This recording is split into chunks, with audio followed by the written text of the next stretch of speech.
The National Weather Service in Milwaukee Sullivan has issued a severe thunderstorm warning for East Central Columbia County in South Central Wisconsin, Northwestern Dodge County in Southeastern Wisconsin, until 8:15 p.m.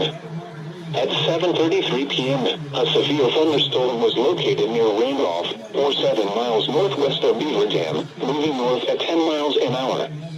Hazard, 60 miles an hour wind gusts and quarter-size hail. Source, radar indicated. Impact, hail damage to vehicles is expected. Expect wind damage to roofs, siding, and trees.